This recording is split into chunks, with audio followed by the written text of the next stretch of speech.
राजस्थान सरकार 30 साल पुराने एक कानून को बदलने जा रही है। राजस्थान सरकार पंचायत और नगर निकाय चुनावों के लिए एक बड़ा फैसला लेने की तैयारी शुरू कर दी है। दर्शकों, 1995 में एक कानून बना था। उस समय के तत्कालीन मुख्यमंत्री भैरों सिंह शेखावत की सरकार ने एक नियम जोड़ा था और वो नियम ये था कि यदि किसी व्यक्ति के दो से अधिक संतान हैं, यदि किसी व्यक्ति के दो से अधिक संतान है तो वो व्यक्ति पंचायत का चुनाव नहीं लड़ सकता, ना ही वो नगर निकाय का चुनाव लड़ सकता है। मतलब कि ना तो वो कभी पार्षद का चुनाव लड़ पाएगा, ना कभी सरपंच का चुनाव लड़ पाएगा और ना ही वो कभी चेयरमैन का चुनाव लड़ पाएगा। इस तरह का नियम 1995 में तत्कालीन मुख्यमंत्री भैरों सिंह शेखावत की सरकार ने जोड़ दिया था। इसके पीछे उनका उद्देश्य था कि इससे जनसंख्या नियंत्रण में बल मिलेगा और जो सामाजिक जिम्मेदारी है ऐसे व्यक्तियों की वो भी तय हो जाएगी। लेकिन आज 30 साल बाद राजस्थान सरकार कह रही है कि हम इस बड़े कानून में उसके प्रावधान में संशोधन करने जा रहे हैं। अब इसके बाद क्या होगा? इसके बाद कोई भी व्यक्ति जिसके दो से अधिक संतान हैं वो नगर निकाय और पंचायत का चुनाव लड़ पाएगा। यानी कि जैसे ही इस कानून में संशोधन कर दिया जाएगा उसके बाद से वो व्यक्ति जिसके दो से अधिक संतान हैं वो सरपंच का चुनाव भी लड़ सकता है या पार्षद का चुनाव लड़ सकता है या चेयरमैन का चुनाव लड़ सकता है। लेकिन बड़ी विडंबना है, बड़ी विचित्र बात है कि ये वही सरकार है जो एक तरफ तो कह रही है कि दो से अधिक जिसके संतान है वो सरकारी नौकरी नहीं कर सकता, वो सरकारी नौकरी के योग्य नहीं है। अगर किसी के दो से अधिक संतान है तो ना तो वो सरकारी शिक्षक बन सकता है, ना वो पटवारी बन सकता है और इतना ही नहीं बल्कि किसी कार्यालय के क्लर्क की कुर्सी के भी लायक नहीं है। एक तरफ सरकार ऐसा कह रही है और दूसरी तरफ सरकार कह रही है कि जो व्यक्ति दो से अधिक संतान रखता है वो सरपंच भी बन सकता है, वो पार्षद भी बन सकता है, वो चेयरमैन भी बन सकता है। मतलब ये हुआ कि दो से अधिक संतान वाला सरकारी नौकरी तो नहीं कर सकता लेकिन सरकार जरूर बना सकता है, सरकार में जरूर रह सकता है। तो ये बड़ी विडंबना वाली स्थिति है कि आखिर ये सरकार कहना क्या चाह रही है।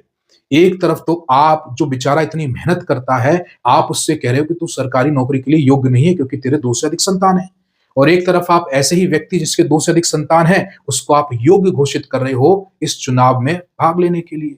आप सोचिए कि जिसके दो से अधिक संतानें हैं लेकिन वो सरकारी नौकरी के लिए प्रयासरत रहना चाहता है, तैयारी करना चाहता है, आगे बढ़ना चाहता है, तो क्या उसे भी मौका नहीं देना चाहिए? क्या सरकार को उसे मौका नहीं देना चाहिए? उसके लिए भी रास्ते खोल देने चाहिए कि ठीक है, जिस तरह से हमने इरादा बदल लिया राजनीति के लिए वैसे ही लोगों के लिए भी इरादा बदल दीजिए। कहां दिक्कत आ रही है? जिनके दो से अधिक संतानें हैं वो भी सरकारी नौकरी कर लेंगे, उन्हें भी सरकारी नौकरी करने दीजिए, उनकी भी इच्छा पूरी कर दीजिए। लेकिन आप देखिए, आप सरकारी नौकरी के लिए योग्य नहीं है लेकिन सरकार बनाने के योग्य है।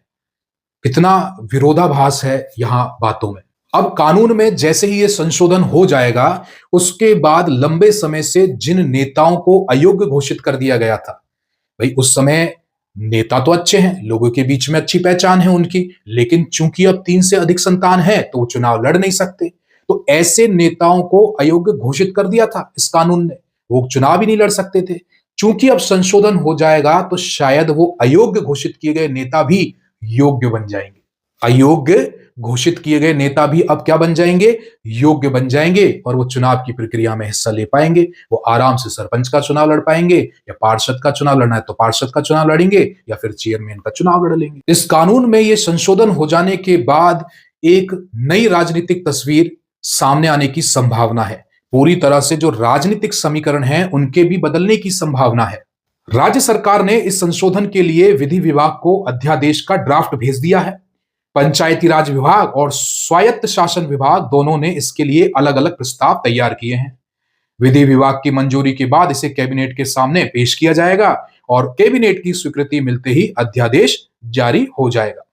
ऐसी संभावना जताई जा रही है कि ये जो अध्यादेश है इस संशोधन के लिए वो शायद इसी महीने जारी किया जा सकता है, यानी कि नवंबर 2025 में ही उसके जारी किए जाने की संभावना है। लेकिन प्रश्न ये उठता है कि क्या ये राजनीतिक चाल है?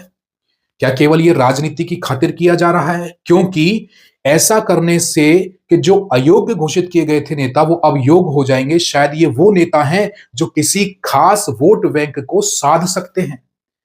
शायद इसीलिए उनके लिए ऐसा सोचा गया है कि क्यों ना इस कानून में ये संशोधन कर दिया जाए, ताकि वो नेता जो पिछले कई वर्षों से अयोग्य घोषित थे वो अब योग्य हो जाएं और किसी एक विशेष खास वोट बैंक को प्रभावित कर सके इन चुनावों में।